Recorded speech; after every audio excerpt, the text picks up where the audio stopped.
Ibaietatik datozen ur gozoek itsasoko urarekin bat egiten dutenean sortzen dira estuarioak. Haietan gazitasun maila handia dago ur mota bien nahazketaren ondorioz. Horrez gain, estuarioetan loiak eta areak garraiatzeko eta sedimentatzeko prozesu garrantzitsuak izaten dira eta modu horretan mota askotariko inguruneak sortzen dira, hala nola barneko lakuak, padurak, lokatzak, marearteko areatzak, hondartzak eta dunak. Korronteen eta mareen indarrak estuarioen forma modelatzeaz gain, bertan bizi diren izaki bizidunen jarduera erritmoa markatzen du. Transizio zonetan gertatzen den bezala, estuarioek organismoen biodibertsitate handia jasotzen dute, haietariko asko oso bereziak. Bereziki nabarmentzekoa da zenbat ornogabe mota bizi diren sedimentuan eta zenbait hegazti mota desberdinek aurkitzen duten bertan jateko zerbait eta aterpea. Naiz eta hegazti espezie horietariko gutxi batzuk Kantauriko estuarioetan ugaltzen diren, gehiengoek aterpeta jakibila bizitatzen dituzte espazio horiek beren migrazioetan hegoaldian. Horren adibide on bat dugu moko zabala, Europa osoan hegazti babestua dena. Udazkenean etortzen zaigu bizitan Afrikako bidean negu pasakoareen bila eta udaberrian ugaltzeko zonetara bueltatzen da Europako erdialdera. Europako hezeguneak elkarri lotuta daude hegazti migratzaileen bidez, ondo kontserbatutako estuario eta hezegune sare bat behar baitute Europan eta Afrikan zehar egiten dituzte bidaietarako. Estuarioek daukaten lurraren eta itsasoaren interfaz izaera hori dela eta bizitzeko baliabide piloa ematen digute.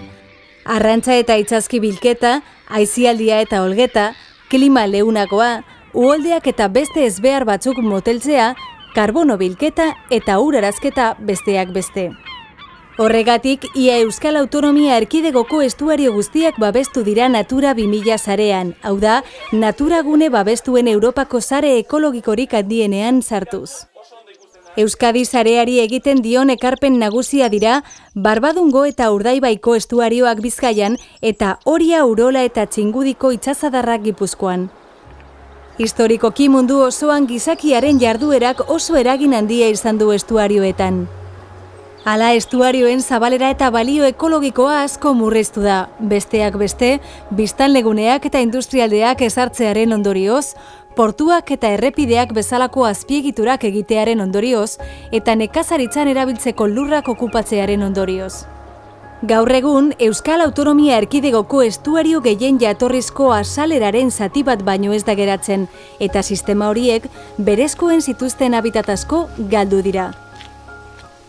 Ahal den neurrian, egoera hori lehengoratzeko Eusko Jaurlaritzak ingurumen lurralde plangintza eta etxebizitza sailaren bidez, zenbait urte darama lan handia egiten Txingudiko ingurumena berreskuratzeko eta hantxe ezarri ditu berriz, marearteko zonako eta zona akuatikoko 45 hektarea, Jaitzubin eta Playa Hondin. Urdaibain marearteko urmalen zona bat berregin da, Arteagan Oruetako padurari forma emanez. Jarduera horiei esker posible izan da estuarioek berezkoenak dituzten zenbait habitat lehengoratzea hegazti espezie ugariren mesederako. Izan ere, enklabe horietan atseden hartzeko eta jateko eremuak aurkitzen dituzte, bai eta gizakien jarduera gugaikarrietatik babesteko modua eta lasaitasuna ere. Horrez gain, hegaztiok behatzeko leku interesgarriak izan dira. Beste administrazio batzuk ere, esate baterako itsasertz mugarteak eta foru aldundiak, ingurumena errekuperatzeko proiektuak garatzen ari dira Barbadun ibaian, Inurritzan edo Oria ibaiaren itsasadarrean. Zorionez, gaur egun naturazaleek asko baloratzen dituzte estuarioak eta gero eta gehiago joaten dira haien fauna, flora eta paisaia behatuz gozatzera. Azken buruan, hezeguneak interes berezikoak dira naturagunea kontserbatzeko duten garrantziarengatik, gizarteari ematen dizkigun ondasun eta zerbitzuengatik eta aldaketa klimatikoaren aurkako borrokan jokatzen duten eginkizunagatik. Gure hezeguneen parte handi bat Natura 2000 sarearen barruan izatea eta haien kontserbazioa eta funtzionamendua hobetzen ahalegintzea da. Azken finean, gure ongizatea bermatzeko eta bizi kalitatea hobetzeko lan egitea.